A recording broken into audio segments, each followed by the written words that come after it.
We talk about language all the time, but at the same time, nonverbal communication, including body language, takes up more than half of human communication. So today we're going to talk about differences between Chinese and Western or American body language differences. Let's get right into it. Facial expressions. In China, facial expressions may be more subtle, and individuals may control emotion displays, especially in public settings. In general, Chinese people are more reserved, and that applies also to our facial expressions. On the contrary, Americans often display a wider range of facial expressions. Americans tend to express their emotions on their facial expressions more exaggerated. Eye contact. In China, prolonged eye contact can be perceived as impolite or confrontational. Respect is often shown through downward gaze, especially when addressing authority figures. In the US, maintaining eye contact is generally seen as a sign of confidence and sincerity. It is a common practice during conversations.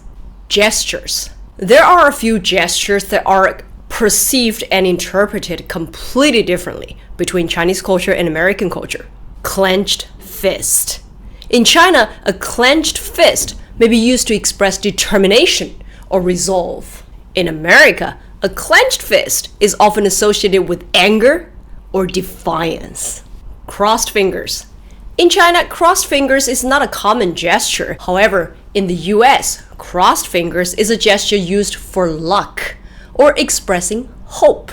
Tapping the head. In China, tapping one's own head can indicate intelligence or clever ideas. In the US, tapping the head might mean, hey, think about it. Personal space.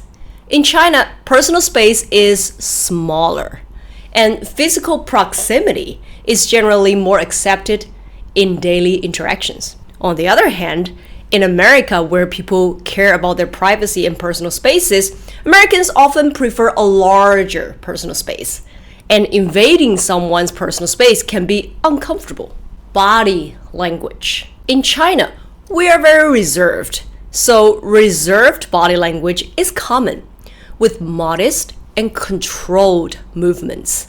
Again, in America, where people are very expressive, Americans can use more expansive body language, and gestures can be an integral part of communication. That's why a lot of people say that Americans are so exaggerated in both their body language and the space it takes, and also their facial expressions. It has something to do with the personality of the whole nation and the whole culture. Nonverbal cues in relationships. In China, building trust takes time because most Chinese people are very introverted compared to Western cultures.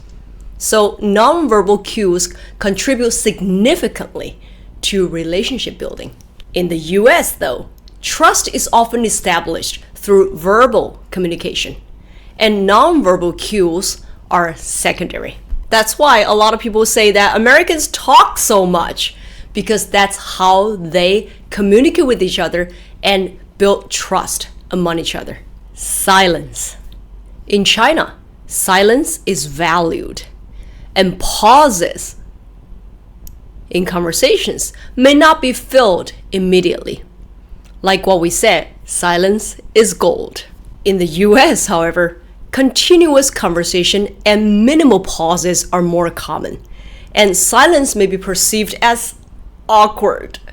I hope this video is helpful to help you understand and respect these differences. I hope you like this video. If you do, please give it a thumbs up and follow me. And remember, you can always go to my shop, private message me, or click the link below to get my class bundles. Thank you very much for watching, and I'll see you guys next time in 闪颖 Blinglish 小颖课堂. Bye!